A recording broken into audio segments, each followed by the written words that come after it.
Chapter 1 inside fire. यदि आप एक बिजनेस शुरू करना चाहते हैं तो आपको भूख की आवश्यकता है। उस भूख के बिना आप बहुत दूर नहीं जाएंगे। अशनीर ग्रोवर का जन्म एक मिडिल क्लास फैमिली में हुआ था। अपनी छुट्टियों के दौरान वह अपने चाचा के घर कनाडा गए थे, जहां उन्होंने भारत से कुछ अलग दिखाया। उन्होंने दिखाया कि दुनिया उनकी सोच से कहीं बड़ी है। कनाडा के बाद उनका परिवार भी छुट्टियां मनाने यूके और यूएसए गया था। वहीं से उन्हें एहसास हुआ कि मुझे जिंदगी में कुछ बड़ा करना है। अशनीर के लिए भूख उस कनाडा वेकेशन से आई थी। आपके लिए यह अलग हो सकता है, यह कुछ और हो सकता है। इसलिए जब आप कोई बिजनेस या कुछ और शुरू करना चाहते हैं तो पहले यह देखें कि आप इसके लिए भूखे हैं या नहीं।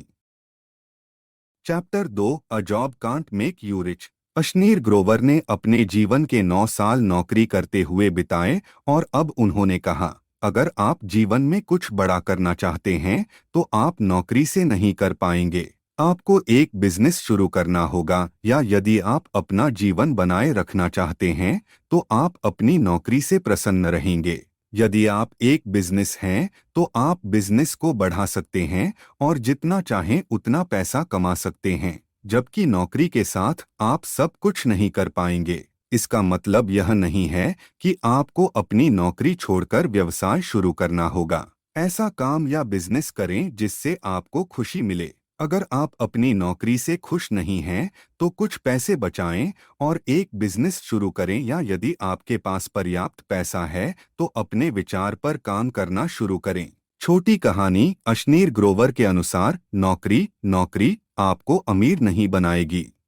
Chapter 3 spend time with rich people. भारतीय लोग आमतौर पर अपने बच्चों से कहते हैं, उस बच्चे के साथ समय मत बिताओ क्योंकि वह अमीर है। कारण सरल है, एक अमीर बच्चा हमारे बच्चे को बिगाड़ देगा। अब अशनीर ग्रोवर ने क्या कहा, अपने बच्चे को उन लोगों के साथ समय बिताने से मत रोको जो आपसे ज्यादा सफल हैं। आपका बच्चा उन लोगों से बहुत कुछ सीखेगा और उनकी जीवन शैली देखकर आपके बच्चे में कुछ करने की भूख हो सकती है जीवन में बड़ा। Chapter 4 don't be one man army. अधिकांश शिक्षा प्रणालियां हमें आत्मनिर्भर होना सिखाती हैं, लेकिन जब आप बिजनेस शुरू करते हैं तो यह ठीक नहीं होता है। आप अपने दम पर सब कुछ नहीं कर पाएंगे, आपको किसी की जरूरत पड़ेगी।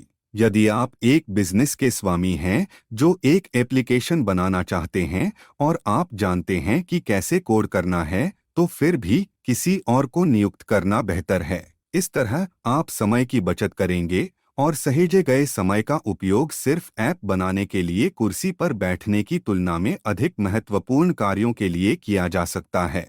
Chapter 5 you and customer. हमेशा याद रखें कि को-फाउंडर, आपके एम्प्लॉइज, आपके इन्वेस्टर्स, द रेगुलेटर्स, आपकी कंपटीशन और यहाँ तक कि वीसीज से पहले कस्टमर आपकी सर्वोच्च प्राथमिकता होनी चाहिए। अगर वे खुश हैं तो हर कोई खुश होगा, अन्यथा आपके लिए मुश्किल होगी। बिजनेस की दुनिया में समय जीवित है, उनमें से प्रत्येक निश्चित रूप से आपके पास कुछ भी आने से पहले ही आपकी कमाई का एक हिस्सा ले लेंगे। बिजनेस में कूदने से पहले आपको अपने लिए कई प्रश्नों का उत्तर देना होगा। क्या आप उन्हें साथ लेकर चल रहे हैं? क्या आप उन सभी के लिए एक टुकड़ा लेने के लिए तैयार हैं? क्या आप इस बात से काफी उत्साहित हैं कि उनके द्वारा अपना टुकड़ा लेने के बाद और समग्र अनिश्चितता से क्या बचा है? जबकि हर कोई यात्रा में एक भूमिका निभाता है, वास्तविक कहानी निस्संदेह आपके और आपके ग्राहक के बीच ही है। Chapter 6 put family first. आपने सुना होगा कि यूएसए में जब कोई लड़की लड़का 18 साल का हो जाता है तो उसके माता पिता उसे घर से निकाल देते हैं और कहते हैं कि अपने दम पर कुछ करो। अब अशनीर ग्रोवर ने क्या कहा है, जब आप बिजनेस शुरू करते हैं तो हमेशा अपने परिवार को अपने साथ रखें, क्योंकि अगर कुछ गलत हो जाता है तो आपका परिवार आपकी मदद करेगा, आपके दोस्त या सहसंस्थापक नहीं। केवल आपका परिवार ही आपके साथ खड़ा होगा। अशनीर के साथ भी ऐसा ही हुआ था जब वह भरतपे के मैनेजिंग डायरेक्टर थे। Chapter 7 word from the Ashneer Grover. जो कुछ भी कहा गया है, मैं निश्चित रूप से आपको आगे बढ़ने और हर तरह से अपना उद्यम बनाने के लिए प्रोत्साहित करूंगा।